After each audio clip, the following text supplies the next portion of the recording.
Anda masih bersama kami dalam Kominfo Newsroom. Pemirsa, Presiden Joko Widodo dukung pembelian produk dalam negeri dalam belanja kementerian atau lembaga. Bahkan Presiden menegaskan apabila kementerian, lembaga atau daerah yang tidak melakukan pembelian produk dalam negeri akan disiapkan peraturan terkait sanksi.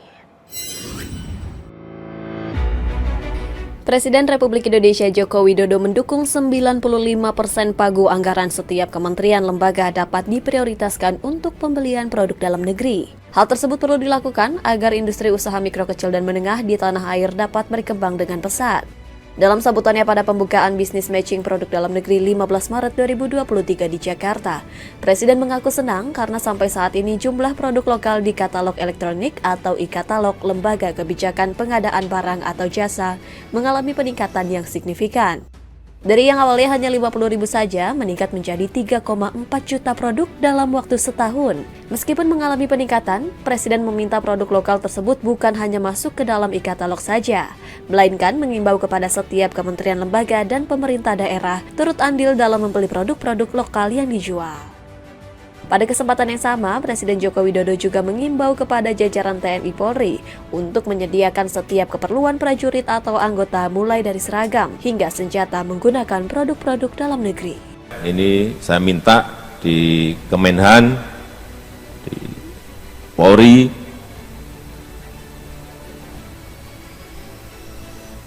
seragam militer.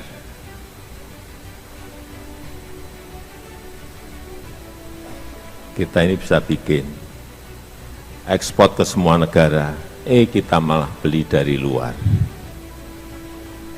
Sepatu, senjata, kita bisa bikin loh. Kalau yang canggih-canggih silahkan.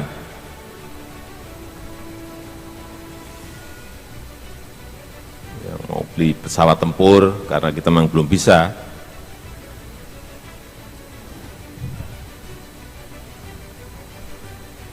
Tapi kalau senjata, peluru, kita sudah bisa. Apalagi hanya sepatu. Kenapa harus beli dari luar? Adapun nantinya, apabila suatu kementerian lembaga maupun pemerintah daerah ada yang tidak melakukan pengadaan barang untuk membeli produk dalam negeri, maka Presiden memastikan akan ada sanksi yang akan dirumuskan bersama oleh Menko Marves Luhut Binsar Panjaitan dengan menjadikan tunjangan kinerja pegawai menjadi salah satu faktornya. Kalau tukinya tadi sudah, mestinya harus ada sanksinya juga. Ya, kalau yang masih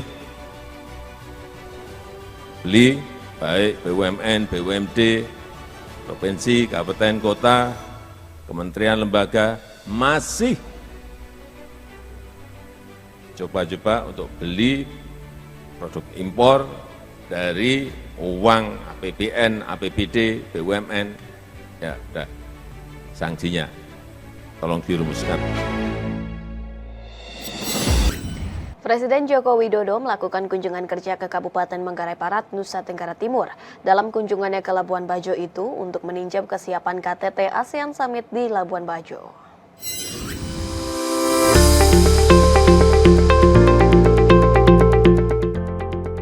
Presiden Joko Widodo lakukan kunjungan kerja ke Golomori, Labuan Bajo, Kabupaten Manggarai Barat, Nusa Tenggara Timur pada Selasa, 14 Maret 2023. Kunjungan kerja Presiden bertujuan memeriksa kesiapan pelaksanaan KTT ASEAN Summit ke-42 yang pembukaannya akan berlangsung pada bulan Mei di Labuan Bajo. Dari hasil pemeriksaan venue di Golomori, Presiden menyatakan semua venue KTT ASEAN Summit telah siap digunakan. Dipilihnya Labuan Bajo sebagai lokasi pembuka KTT ASEAN, yakni untuk mempromosikan Labuan Bajo sebagai destinasi pariwisata super prioritas kepada negara-negara ASEAN. Selain itu, Presiden juga memastikan pembukaan KTT ASEAN Summit ke-42 akan dihadiri semua negara anggota. Kawasan Golomori Labuan Bajo tengah disulap oleh ITDC menjadi kawasan berstandar internasional yang mampu menjamu berbagai agenda tingkat internasional hingga pertemuan kepala negara dunia.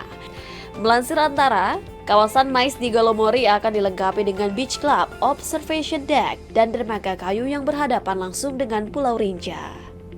Saya melihat beberapa venue sudah siap semuanya, tinggal sentuhan sedikit-sedikit, tetapi yang paling penting ini nanti juga kita ingin mempromosikan juga Labuan Bajo sebagai destinasi super prioritas. Di Kulumor ini bagus, kita lihat di yang Labuan Bajo juga bagus, saya kira. Ya semuanya di tengok kanan, tengok kiri, semuanya bagus dan indah. Ya, semua anggota ASEAN hadir. Ya. Informasi lainnya pemirsa, Komisi Pemilihan Umum melakukan pencocokan dan penelitian data pemilih kepada Presiden Republik Indonesia Joko Widodo dan Ibu Negara Iriana di Istana Merdeka. Melalui proses ini, KPU menyatakan bahwa pemilu 2024 telah berjalan sesuai dengan agenda.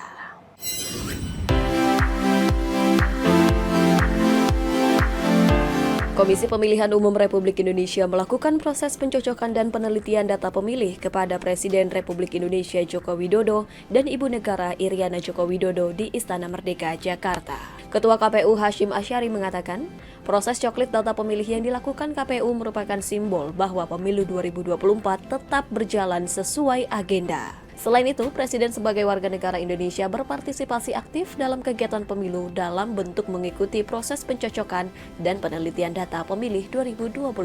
Adalah hari terakhir kegiatan pencocokan dan penelitian data pemilih atau sering kita kenal dengan coklit. Jadi kegiatan pencocokan dan penelitian data pemilih ini dilakukan terhitung mulai 12 Februari sampai dengan 14 Maret 2023 baik untuk data pemilih di dalam maupun di luar negeri. Tujuannya adalah untuk mencocokkan secara faktual. Coklit digunakan untuk mencocokkan secara faktual data yang sudah ada di dalam data pemilih sementara dengan nama-nama orang yang terdaftar di data pemilih.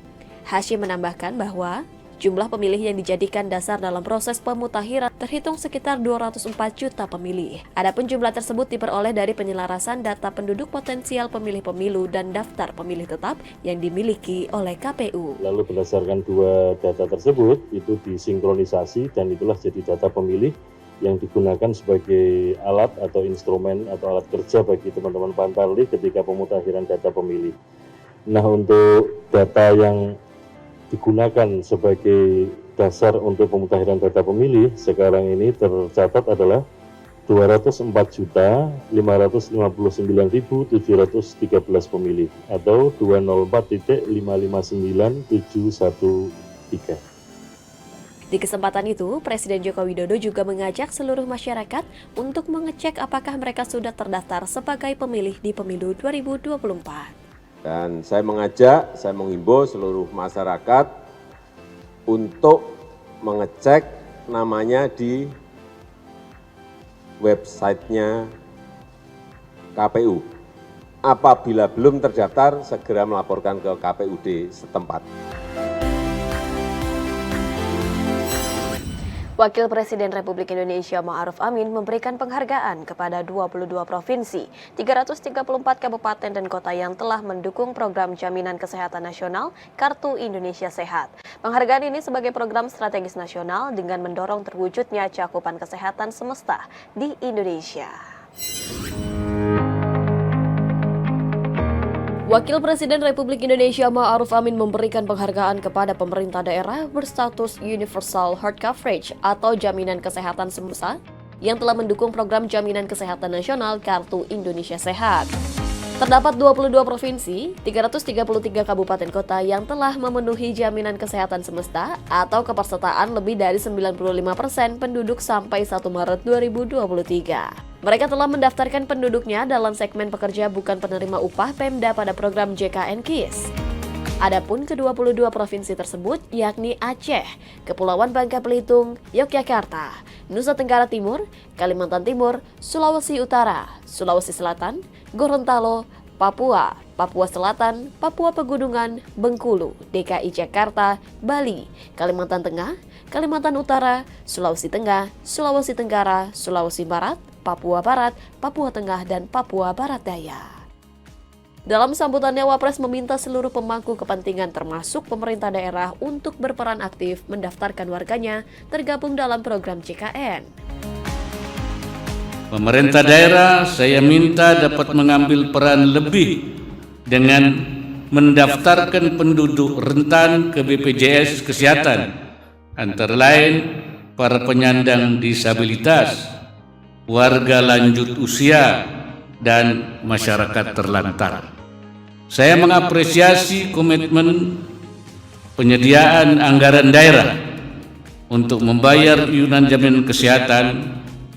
Pendanaan yang kuat akan menjamin keberlanjutan program secara berkesinambungan. Wapres berpesan agar kualitas program JKN dapat terus dipertahankan dan ditingkatkan agar pelayanan kesehatan di Indonesia dapat semakin baik dan membawa kemaslahatan bagi seluruh masyarakat Indonesia. Program JKN harus betul-betul dirasakan manfaatnya oleh masyarakat, sekaligus membanggakan bagi bangsa Indonesia. Saya minta agar sinergi antara BPJS Kesehatan, Kementerian, lembaga bersama seluruh Pemda dapat terus dioptimalkan untuk memastikan seluruh penduduk dilindungi dalam program JKN. Pemirsa, setelah jeda berikut kami akan kembali dengan informasi perjuangan relawan PMI di Turki dan Suriah sesaat lagi.